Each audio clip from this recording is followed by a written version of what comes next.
We kick things off with an intense battle between a Red Ranger and an evil monster villain known as the Exterminator King. It looks like a scene straight out of an action manga comic, and the Red Ranger decides to unleash his finisher move. This is risky because he will not survive the attack either, but he is fine to lay down his life and leave the rest to his other copyright-free Rangers. They call out to him, but it's too late and a massive explosion follows which ends the villain as well as our hero. He knows that things did not go as well as he had planned, but he is happy to have given hope to the people of his world. He goes through all his memories and laments that he did not get to spend as much time as he would have liked with everyone else. Now he suddenly lands in a new place and is surprised to see that he survived the final attack. However, this does not look like his world, so he wonders where he has arrived. It seems that he has been reincarnated in another world, and now we move forward to 6 months in the future. Some people are shown to be under attack from an odd monster that keeps swinging its arms at max speed. It seems to be a losing cause, and even the adventurers fighting it admit that they have no chance of winning. They surrender quite easily, and then we see a cute girl named Lady Idala watching them and getting disappointed. Her butler says that the failure could not be helped, and they should stop the fight for now. That's when we learn that the spinning monster is actually a golem that belongs to Idala. She orders it to stop, and this allows the adventurers to breathe a sigh of relief as their lives were flashing before their eyes. The butler now tells Idala that these are only B-rank adventurers, so there is no point in expecting too much from them. This is clearly an insult to them, but it's not like they can counter it with anything. Instead, they scold Idala for not having the money to hire a rank adventurers, and even lambast her fallen house. She is not going to just sit there and take their insults, so she tells her golem to throw these men outside. After this, she takes a look at her father's grand portrait and promises to take back the position of the royal family's wand. She also wants to prove that she is worthy enough to take over from her dad and use her family's magic to guide her people to a better tomorrow. The problem with this is that she needs a strong adventurer to get the job done, but she does not have the money for it. Now her butler tells her that there is one more adventurer due to come in today. Idala asks if he is another B-rank adventurer, because she does not want to waste her time on another coward who will not be able to defeat her golem. The butler says that the boy coming in is indeed B-rank, but as per the letter given to him by the guild, this boy was able to reach that rank in a matter of only 6 months. Keeping this in mind, it looks like he is the most promising rookie out of everyone else in this world. This gives Idala some hope to meet a person who's not as spineless as the candidates from before. The moment she says this, her golem is smashed against the wall right in front of her, leaving Idala confused. That's when our hero shows up and tells the others that this golem is a kidnapper, so they should get away from here. He does not know why such a monster is in a place like this, but he will keep it busy to allow Idala and her butler to escape. That's when the lady girl says that it is her golem which she uses to test adventurers. Our hero is shocked to hear this, and that's when Idala asks her butler if this is the B-rank adventurer the guild had told them about. He says yes, and then our hero recalls reading something about the golem when he had applied for the quest. This leads him to declare that Idala has been testing him right from the start, but she says that he was the one who began the fight. Now that he knows what he has to do, our hero uses his Bansen plate set to transform into his Red Ranger suit. Idala is confused to see his incantation, the bracelet he's using for his transformation, and most importantly, the excitement on his face. The lady girl can't sense any magic coming from him, so the device is definitely not a wand or a similar kind of tool. Also, the moves our hero is pulling off are a bit odd, so Idala wonders what he plans to do now. Now, our hero triggers his Bansen change and chants out one more statement before he turns into his Red Ranger suit, also known as Kizuna Red. Seeing such a fancy sight completely amazes Idala, as she has never come across such a person. She can't believe that a man could turn into something so amazing without having to use any kind of magic. Also, she does not know why everything is blowing up around her, but our hero tells her to calm down. Idala is amazed to see the Red Ranger calmly observing and analyzing the situation, even though he has no idea about the golem. Now he decides to unleash a finisher move and uses his burning Kizuna punch on the golem. Idala personally thinks that it's a very lame name for a finisher move, but she can't argue with the results as our hero smashes through the golem and causes an explosion. Idala is completely dumbfounded by this because she does not remember adding anything to the golem that would make it blow up. The lady girl also doesn't get why our hero is dressed in red from head to toe. The only thing she remembers is the name of the move he just used, and now he turns back to his normal self. He then asks her if he has passed the test, and is met with a resounding yes, although Idala still has no idea how he functions. Our hero celebrates and finally reveals his name to be Isekai'd Togo, but says that he likes to be called Red. Idala figured he would have liked that name and goes on to introduce herself as well as her butler, whose name is revealed to be Poseidon. Now, Idala has a question to ask Red, which is fine with him because he feels that they should get to know each other a little before their bond blossoms. Of course, the lady girl asks him a ton of questions, starting off with the kind of job and skill he possesses. She wants to know how he is able to transform in such fancy fashion, why his clothes become so weird and red, why everything starts blowing up when he transforms, and why does have that bracelet. Red states that this is a lot more than just one question, so Idala puts it simply by asking who he really is. Our hero reveals everything about him, but the lady girl can't believe that he is from another world. Red asks if it is rare for reincarnation and summoning to happen in this world, but Idala now makes sense of the situation. After all, his powers don't make sense at all, and she hopes there are no other people like him over here. We learn that there are many history books talking about people who have come from another world, and some of them actually turned out to be heroes. A few of these heroes happen to be sealed away by the Demon King of the past too. Despite this, Idala is still overwhelmed to see a boy from another world in front of her very eyes. Red keeps checking out the different items in the palace, and then Idala asks him about his odd red suit. She wonders if this is something that everyone from his world wears. So Red explains that suits like his are very popular with kids. They used to praise Red and his suit, but Idala feels that they must have been brainwashed into thinking such a thing. Idala states that she finally believes that Red is from another world, so they can talk about the job that she has for him. Our hero, however, still finds it funny that she can't believe he used to be popular with kids. Red is told that the main mission is to collect mana metal from the ruins of Wake Nark, but this is the first time he's hearing of such an item. Poseidon goes on to explain that mana metal is a rare form of crystal that has just recently been discovered. When the planet's crust discharges mana, it eventually turns into a crystal, which is mana metal. Red does not get how this process happens, and Idala says this is the very reason why she wants to study it. She feels that if the mana metal can aid magical applications, then she can experiment and see how she can make use of it. However, if it can be used for dangerous acts, then she will report it to the royal family instantly. This is the duty of the people who are a part of the great wizard family, so Red says that she is trying to protect the bond between people and magic. Our hero is pumped up, but Idala only subtly agrees with him and tells us that in order to take back the title of royal family's wand, it is important for her to show the applications of mana metal to member of the same family. Basically, her results will determine if she is worthy enough to be what her father was. Now, the lady girl takes our hero to a wyvern dragon, which will be used to take them to the ruins of Wake Nark. She has used both tamer magic as well as reinforcement magic on the beast, so it should be able to take them to their target spot in no time. The wyvern dragon is shown to be friendly towards Idala, and then she says that they should be able to reach Wake Nark within half a day. However, Red has other plans in mind, so he transforms with his signature Bansen change and announces his Kizuna Red form once again.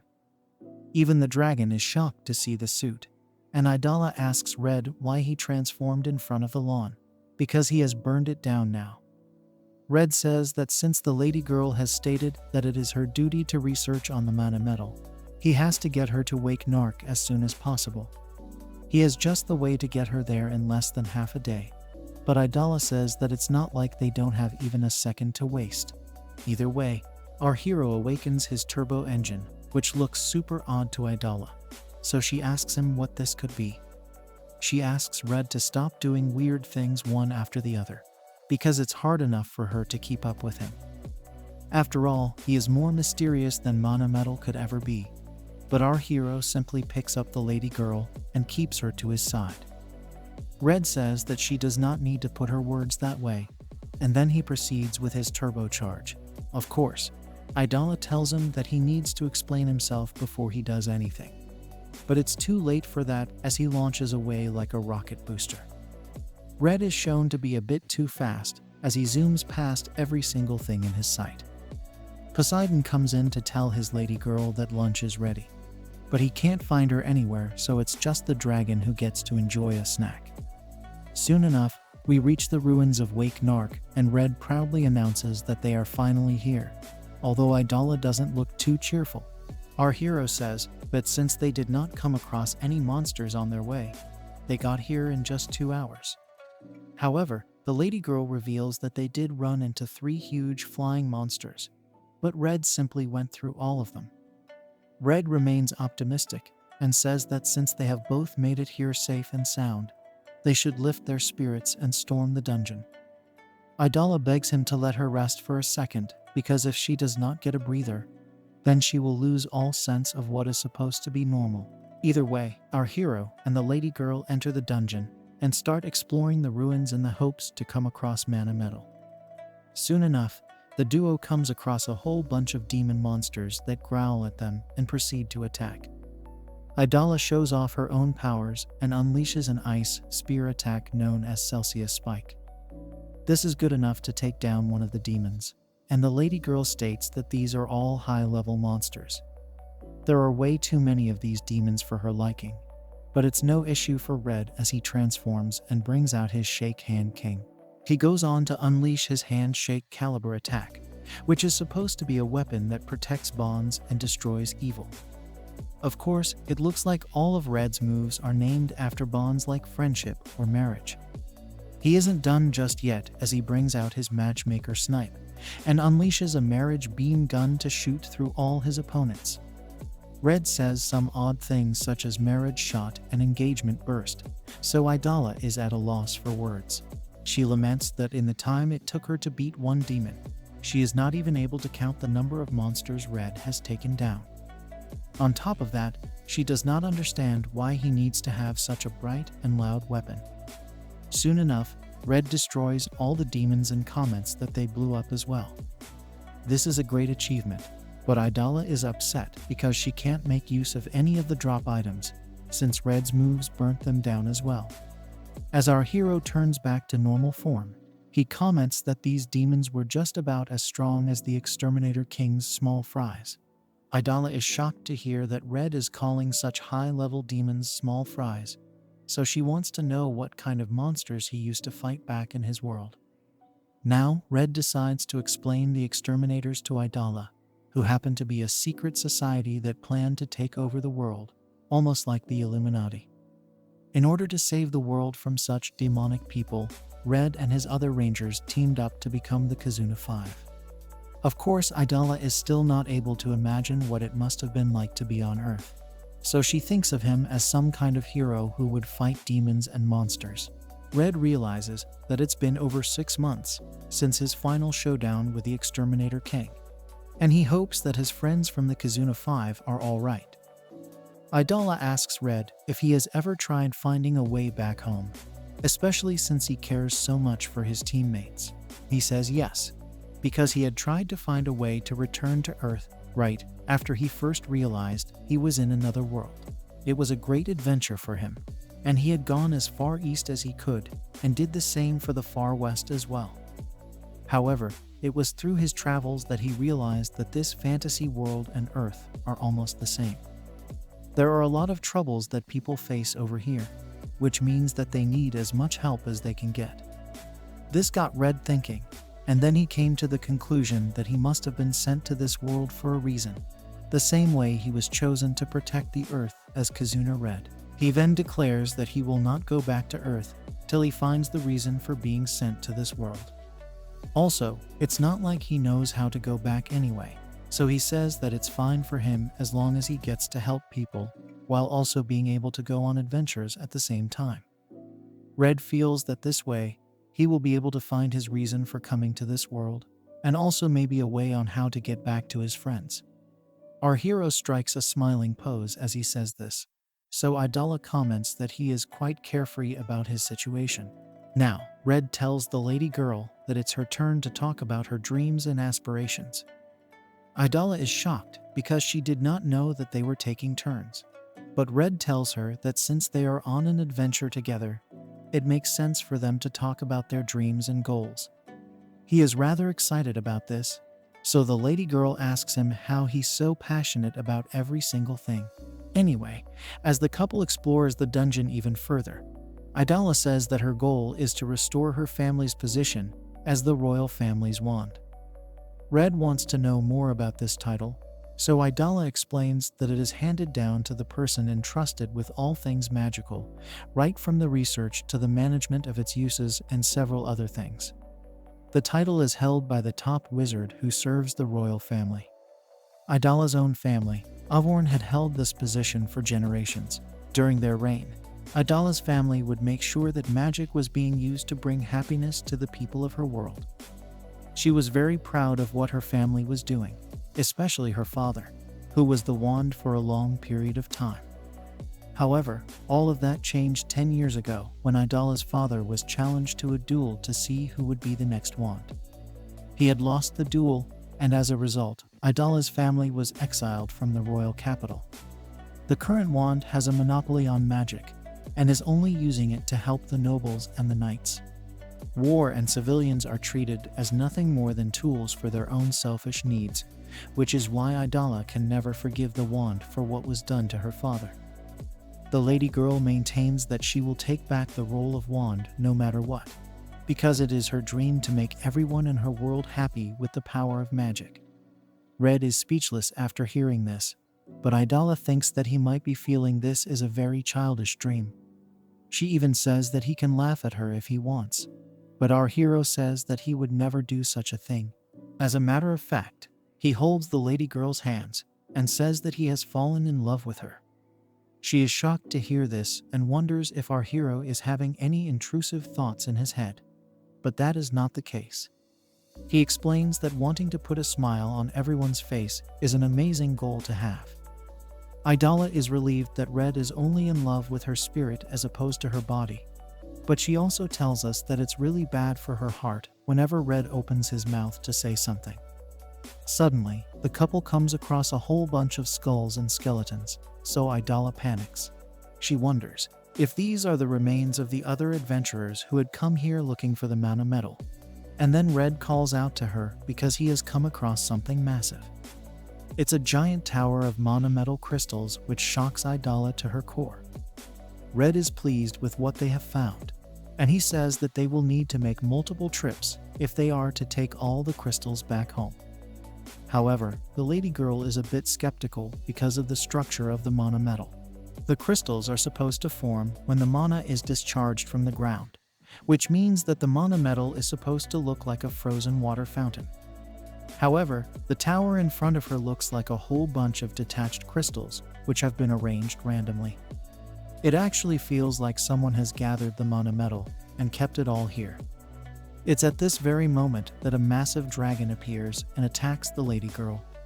Red is able to save her from its claws, but he has to bear the damage from the attack. Our hero and Idala are smashed against the wall, but Red is able to keep the lady girl safe. Idala can't believe that they are up against an ancient dragon, which is known to live in ruins.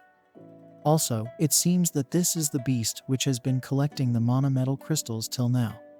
Red gets up and realizes that the skeletons from before were caused by this dragon, so it's time to fight it. Of course, Idala tries to stop him because he is severely injured after shielding her from the claw attack. Red says that he has to defeat the ancient dragon, or else they will never be able to get their hands on the mana metal. Idala tells him not to be foolish because even his Red Ranger suit is not as overpowered as an ancient dragon. She can't let someone else give away his life for her dreams, so she pleads with our hero not to provoke the beast and rather to focus on making an escape. However, Red tells Idala that he has fallen for her dream and says that she will definitely achieve it one day. He wants her to bring smiles to everyone's faces, and this makes the lady girl blush. This is why he has made it his duty to protect Idala and her dreams. Now, our hero transforms into his battle suit and announces his Kizuna Red. But Idala tells him to wait for a moment because she is right behind him. As expected, his transformation causes an explosion behind, which sends Idala hilariously flying away. Red asks her if she is fine, but she scolds him for transforming when she was right behind him. After all, he almost ended her seconds after promising to protect her. Anyway, the main problem at hand is the giant dragon in front of them, and it does not look too pleased. The beast launches an attack and Red dodges it, but Idala asks him how the heck he is going to defeat such a monster. The battle wages on for a bit, but Red is not able to cause much damage in this form, so he says that he will have to use his strongest technique. Idala scolds him for not using it right at the start, but he says that in order for it to work, he will need a partner with whom he has a strong bond. The dragon launches a fire blast and Red manages to block it with his shield. But he's running out of options, so he asks Idala if she will help him. Idala doesn't mind, but she doesn't know how strong their bond is because they've only known each other for half a day. Our hero says that it will be fine because they did just share their hopes and dreams with each other, meaning that the earlier chat they had was planned right from the start. Red then offers his hand to the lady girl and says that if it's the two of them, then their friendship will surely pave the way. Idala can only pick up on the fact that our hero likes to use the words bond and friendship a lot, but desperate times call for desperate measures. Of course, Idala says yes because if she doesn't, then it will only be a matter of time before the both of them are burnt to a crisp. This is all that Red needs to hear, so he calls upon the powers of the Kizuna beasts to come and help him. What follows is an epic transformation of gigantic proportions, wherein all the beast robots merge with each other. It's a rather grand moment which results in a Banso formation of a maximum Kizuna Kaiser. This robot fighter is the ultimate beast, but Idala is completely dazed and says that her brain can't keep up with this anymore. Red asks her if she is fine because she is slurring a bit and her tone is a little odd as well. The maximum Kizuna lands a punch on the ancient dragon, and then Idala asks Red what exactly this thing is supposed to be. That's when our hero explains that the Max Kizuna is the holy formation of all the Kizuna beasts. This robot is used only in the grand finale of a battle when it's all or nothing for both sides. It's basically the strongest weapon of the Kizuna 5, which can be used to end any duel. However, as he says this, the ancient dragon launches a counterattack and smacks the Max Kizuna. Idala asks why such an overpowered robot is losing, and then our hero takes a look at the energy bar, which is only at 20%. The problem is that the Max Kizuna usually needs 5 people, but as of now there are only 2, so the power source is limited. At this rate, the Max Kizuna will only last for another 20 seconds, so they will need to act fast. Of course, Idala does not get why such a dangerous robot has such a vague form of energy, but the main problem is that they won't be able to defeat the ancient dragon if they only have another 20 seconds left. Of course, Red is not going to lose so easily, so he takes Idala by the arm and holds her close. She is shocked by this behavior and suspects something shady, but our hero says that they are not done yet. As the ancient dragon prepares for yet another blow, Red tells the lady girl to believe in their bond. The Max Kizuna absorbs the attack and keeps the dragon at bay long enough for our hero to convince Idala that as long as it's the two of them, they can protect the future of this world. They just need one chance and the lady girl is ready to give it to Red, so the Max Kizuna prepares one last charge. Our hero then activates his ultimate blast, known as the exploding supernova of dreams. The Max Kazuna unleashes its Ultra Blaster right from its core, which lands a direct hit straight on the dragon's face. The cannon blast is so powerful that it smashes right through the dragon and incinerates its body. As a matter of fact, the cannon blast goes further beyond and even destroys an opening of the dungeon cave. This attack can be seen from high up in the sky by the other people of the world as well. Red rejoices that his bond with Idala has prevailed, but the lady girl laments that the weapons from our hero's world are truly terrifying. Now that the mission is over, we move a few days further into the future at the Adventurers Guild. We see our hero Red over there, and Idala comes to visit him with her butler Poseidon. Red accidentally calls him Sebastian, so he has to correct our hero. Anyway, Red asks Idala how the research on the mana metal is going, but she says it's coming along slowly. He asks her why she has come here and wonders if she wants to give him another quest. However, the lady girl says that she's here for another reason, which is to become an adventurer herself. She wants to form a party with Red, and this comes as a huge shock to him, but in a good way. He reveals that he's been wanting to be a part of someone's party for a while, but no one really takes him in, so he was starting to get worried. Idala figures it must be because he keeps burning all the drop items, just like he did in the last quest as well with the ancient dragon. Now, Red asks Idala why she wants to become an adventurer all of a sudden, and she says that it's mainly for her to be able to do some research on him. Her main fascination is with Red's powers, but he wants to know what good it would do for her to learn about them. She explains that if she will be able to comb his powers that come from another world with the magic of this world, then she can probably create a whole new kind of magic in itself. It could be like some kind of interdimensional magic. And the reason why Idala is so keen on it is because if she will be able to create a new form of magic, then it would really help her become the wand like she always wanted. It will be like realizing her dreams while also helping someone who is worried about not being able to return to his world. Red is silent for a bit, so Idala asks him why he isn't acting up like he usually does. That's when he screams out that he has been moved by the lady girl's words and feels that maybe he was brought to this world to meet her. Red even goes on to say that this could be destiny, but Idala is at a loss for words now.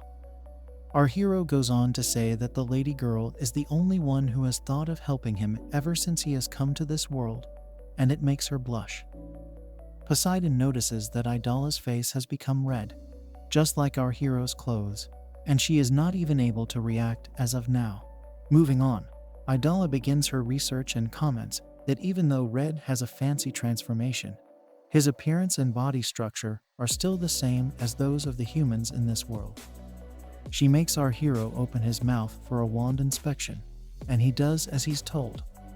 Now Idala says that the main difference between him and the other adventurers of this world is the fact that he does not seem to have any magical powers.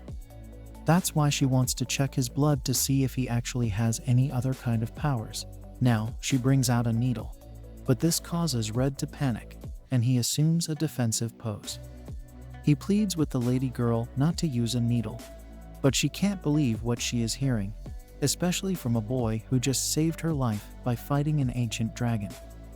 Our hero reasons that he is ready for any kind of damage during battles, but he can't stand the sight of injections.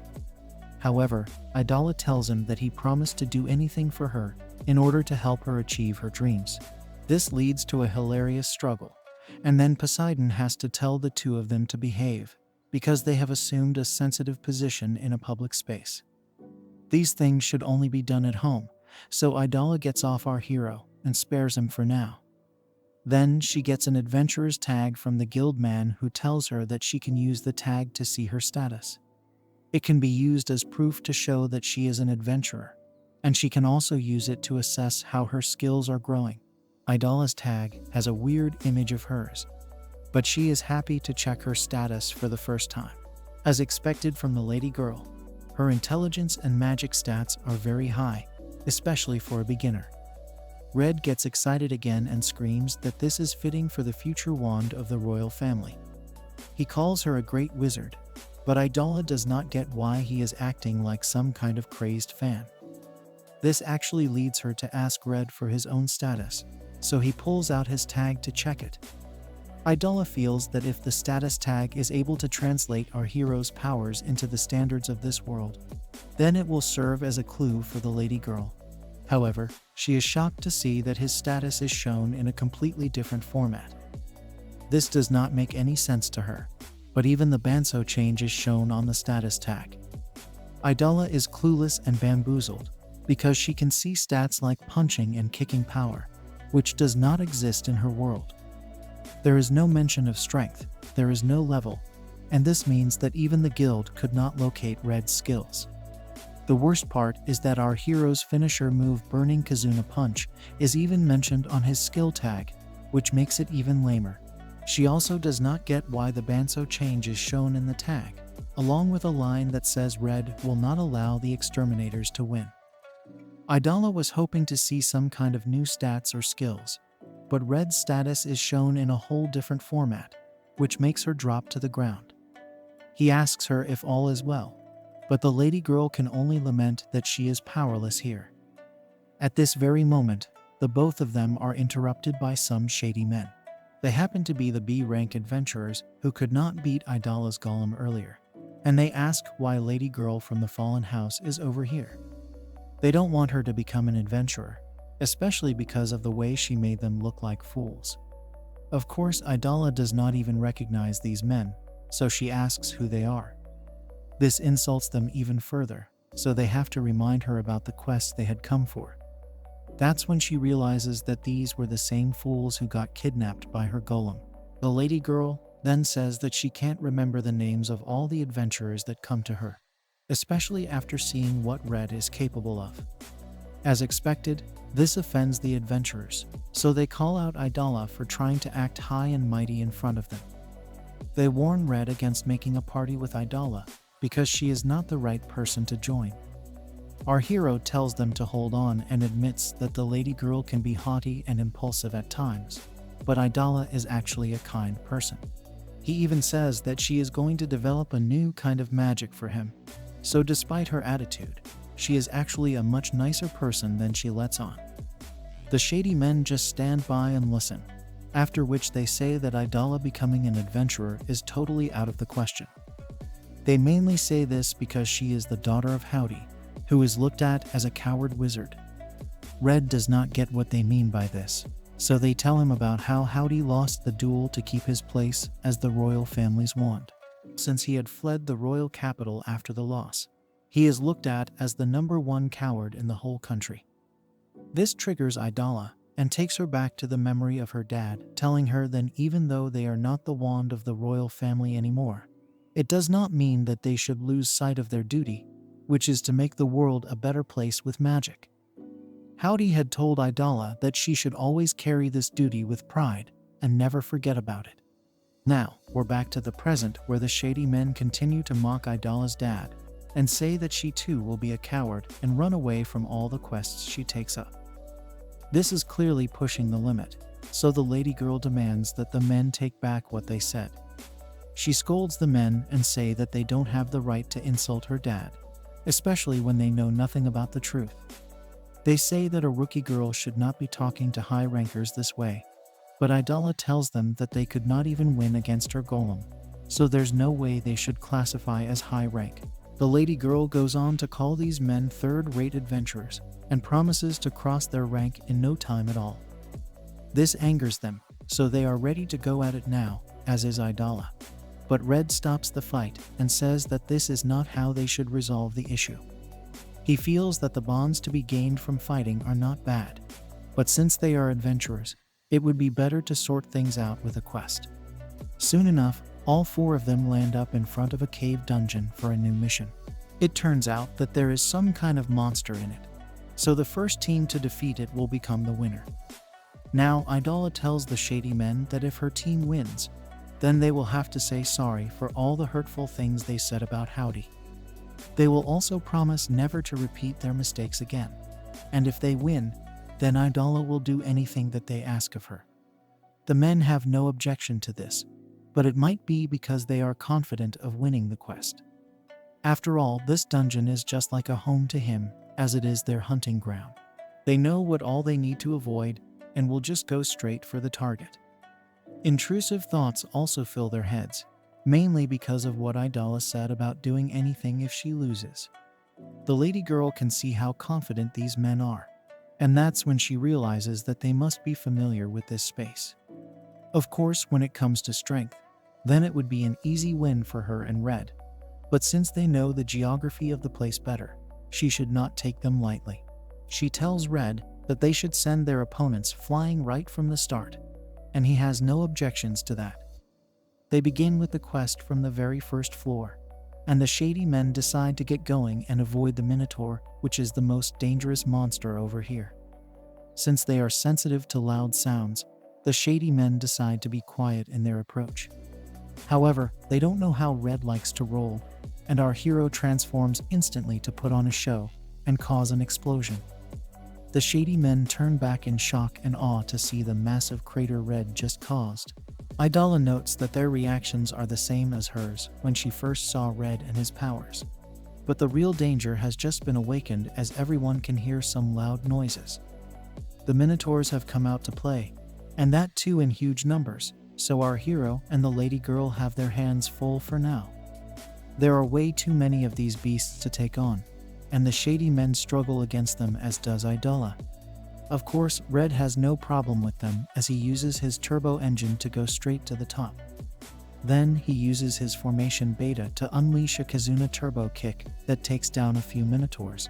Our hero is used to being surrounded by many enemies, so he can take on the monsters. But Idala say that she and the shady men don't have the same kind of experience. Since there is no time to waste, the lady girl suggests awakening the Max Kizuna to get the job done. After all, if it could take out an ancient dragon, then it can surely take out a Minotaur army. Red does as she says and unleashes his Kizuna beasts to transform into the maximum Kizuna Kaiser. It's time to get rid of these Minotaurs with one blow. But the problem is that the Max Kizuna Kaiser has gotten stuck in the cave. That's when our hero realizes that in a cramped space, such as this, the Max Kizuna will simply be stuck and unusable. Idala can't believe this, but since there is no other way out of this, they need to get out of the giant robot and fight the beasts normally. It looks like the mere formation of the robot was enough to take down quite a few monsters, so they're fine for now. The shady men can't understand who these people are, but then one of them is about to get attacked by a Minotaur, and things aren't looking good for him. Luckily for him, Idala steps in and uses her holy undying scream to slash the monster into bits and pieces. The shady man wants to know why Idala saved him, so she says that even though she would never help a person who insults her father, she still has a duty towards him. When Howdy had lost the duel and his position, he was exiled from the royal capital, but he did not let the insults get to him. Till his last and final breath, Howdy was doing research to see how magic could help people. Keeping this in mind, if Idala were to let a life be lost in front of her, even when she could have saved it with her magic, then she would bring dishonor to her father's name. This is why she would never abandon anyone with her magic, even if they happen to be extremely annoying people. On top of that, she also mentions that she does not want to see the shady men lose their lives before they say sorry about what they said about her father. After all, Idala does not want these men to think that she is fond of them or something. As she continues to fight the Minotaurs, the men comment that there is nothing cute about the lady girl. However, she does not need them to think of her as cute, as she only wants to win the quest. Red decides to butt in, and he says that Idala is more of a beauty than a cute girl, but this makes her blush.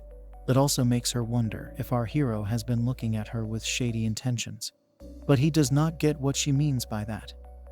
The shady men tell the couple to stop flirting and keep fighting, because there are too many Minotaurs to deal with. At this very moment, a giant demon monster shows up from behind and keeps talking about his treasure. Everyone turns to look at this massive beast, and it sends shivers down the spines of the shady men. This has to be the mystery monster they were sent to hunt down, but it's not like anything they've ever seen before. There is no recording of such an overpowered beast, and even the Minotaurs run away from him in fear. Red tells Idala to stay back because he is getting a secret society boss vibe from him. These terms are confusing for the lady girl, but the shady men decide to attack the monster, hoping to win the quest. It's of no use as the demon monster keeps talking about his treasure and destroys their weapons. Things are looking bad, as the beast is about to end the B-rank men because they are thieves in his terrain. Of course, Red will not let this happen, so he charges at the demon monster and lands a direct punch attack. This is enough to smash the beast against the wall, but Red can sense that his enemy has a really hard shell. As a matter of fact, it reminds him of the Exterminator Army's rejection and her final boss. Idala has a lot of questions for our hero, but the first thing she would like to know is if he has a counter for such monsters. The Max Kazuna Kaiser can't be used in such a small space, so Red will need something else. He summons his Victory Kazuna Blaster, which is yet another random item that just pops up out of nowhere. This weapon can combine the hearts of multiple users and fire their combined Kazuna energy straight into the monster. It's basically the most powerful weapon our hero has right now since he can't use his Kazuna beasts. Since he is talking about combining hearts, this means that he will need the help of Idala and the B-rank men as well. He asks for their help, but the lady girl does not think the shady men will want to assist them.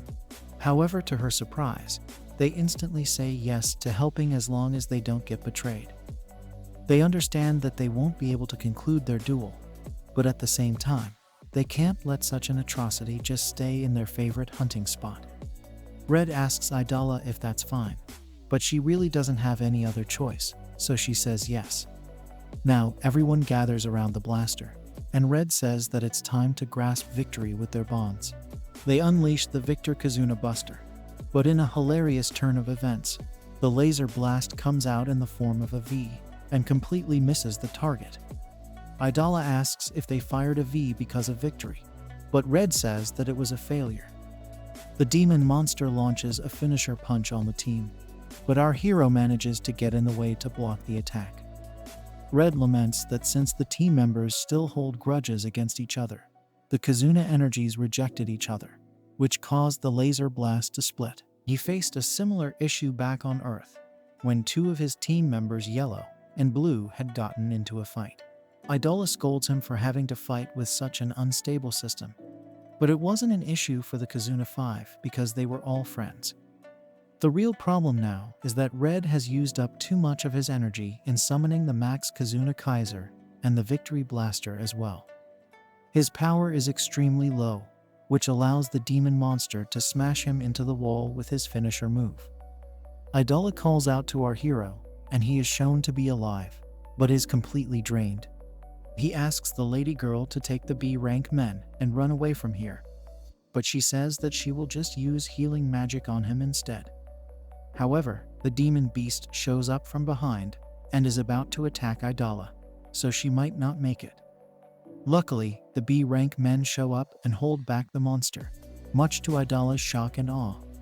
They admit that they can't beat this thing on their own, and they also have to return the favor for Red and Idala saving their lives earlier.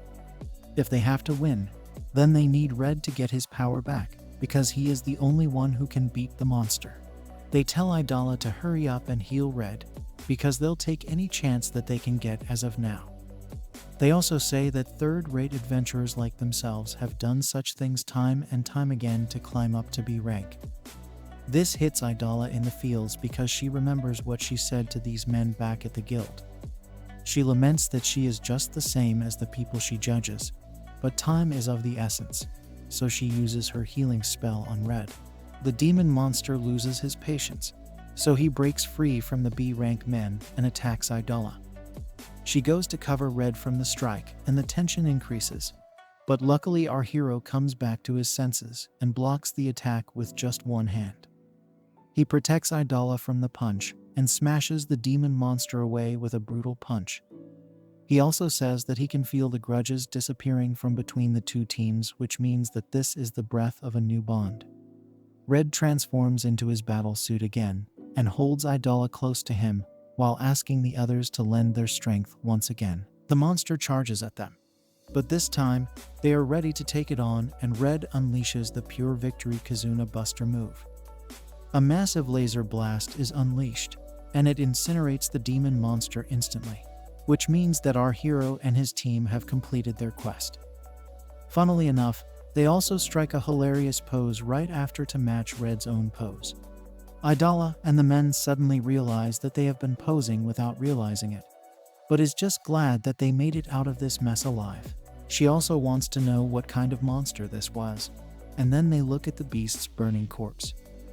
To their surprise, there is a bald man on the floor who looks like he just came out of an oven. Idala wonders if he is a drop item who came out of the demon monster, but since he has some terrible wounds, he needs to be taken to the hospital instantly. Red carries him, and the team notices a weird mark on the bald man's bald head, but they let it be for now. Now that the whole mess has been dealt with, Red and Idala say goodbye to the B-rank men, and they exchange pleasantries, hinting that they are now friendly with each other.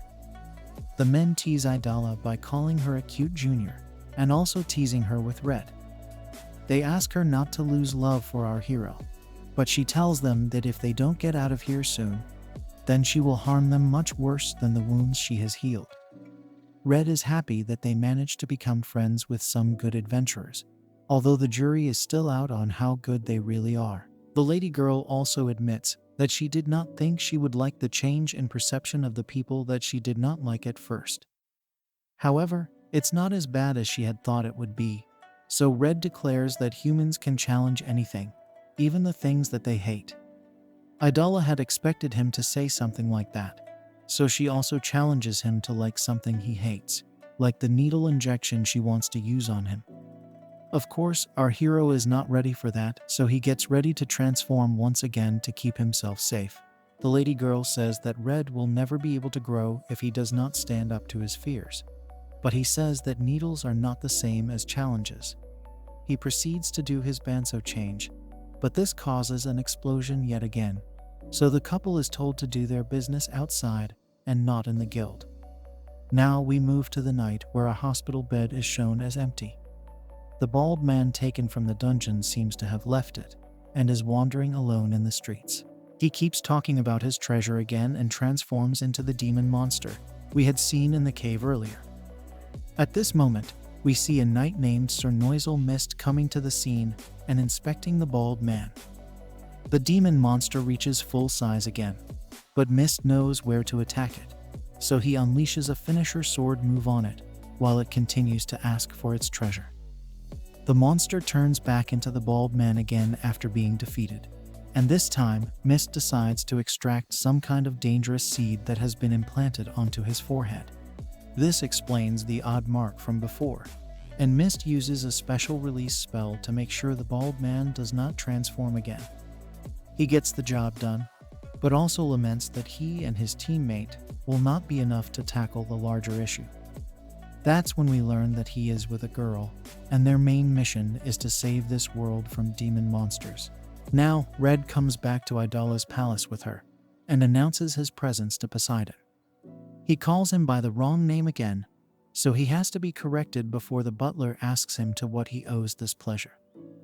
Our hero says that he will be living here from today onwards, and it comes as a huge shock to Poseidon. He rushes to Idala and asks her if this is true, so she says that she has no other choice. Red gets way too excited when he's fighting monsters, so he ends up failing his quests by destroying everything in his path. This has led to him being broke as he can't collect any drop items due to his ridiculous powers. Since they have a lot of empty rooms in the palace, it would not hurt to have him stay here. Plus, if she allows him to live with her, then it will make her research on his powers that much simpler. Poseidon still has his reservations because our hero is still a man after all, which means that intrusive thoughts are in his mind, body, and soul. Idala does not see any issues with this because she has been living with Poseidon for a long time, and he is a man as well. He says that is true, but he has been working as the butler of her family for generations, so it's fine. As a matter of fact, he looks at the lady girl as if she were his own granddaughter. On the other hand, Red is a young boy who is in his peak teenage years, which means that his hormones are all over the place. There is no telling what he might do to Idola's curvy body, but she tells her butler not to call his apparent granddaughter curvy. She does not think that Red is that kind of boy. But then she recalls the time he called her a beauty in front of the B-rank men.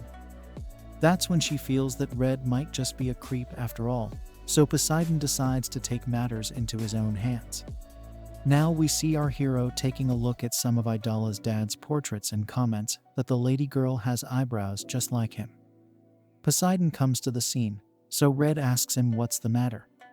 The butler says that as rude as it may seem, he has something to ask of Red if he is to stay here for so long. Our hero has no issue with this, as he says, when in Rome, do as the Romans do. He asks what Poseidon wants from him, but it's not a simple favor, as he wishes to castrate him. This is a ridiculous ask, so Red wants to know why such a thing is being demanded of him. Poseidon gets right to it and is about to attack our hero's lemons, but he stops him and asks why he is doing this. The butler says that it is his duty to make sure his lady's innocence and purity is reserved and protected. Red calls out to Idola to save him, but one thing leads to another, and she lands up on top of him. That's when Mist and the girl he was with show up to the palace and enter.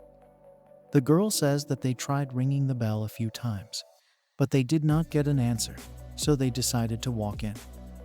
What they see is a very shady sight, with Red trying his best to protect his lemons, while Idola and Poseidon try to violate him.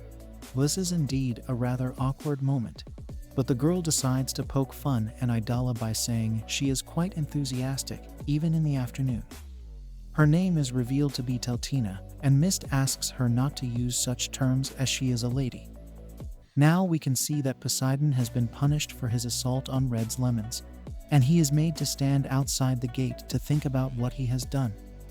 We learn that Teltina is the third princess of the Ava Lost Empire, and her full name is Teltina Liz.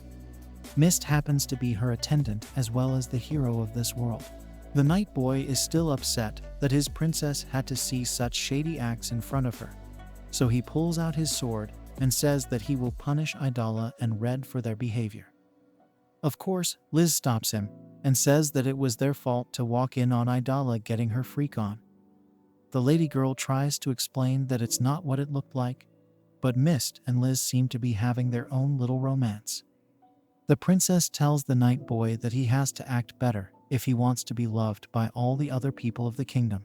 However, he does not care for anyone else and says that as long as he has Liz's love, then he can conquer anything. Seeing this makes Idola a bit nervous, but Red happily says that Liz and Mist are an odd couple. Now that all the formalities are out of the way, Liz says that she would like to discuss something that is extremely urgent. She then pulls out a bottle that has the seed Mist had pulled out from the bald man earlier.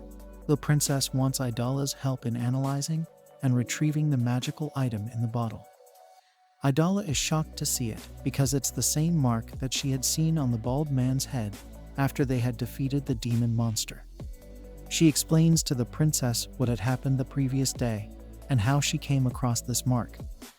That's when Liz realizes that Red was the one who had beaten the monster first. How is all of this going to come along in the grand scheme of things? What sinister plan is causing these evil seeds to turn into monsters? Like, share, and subscribe to find out in the next video.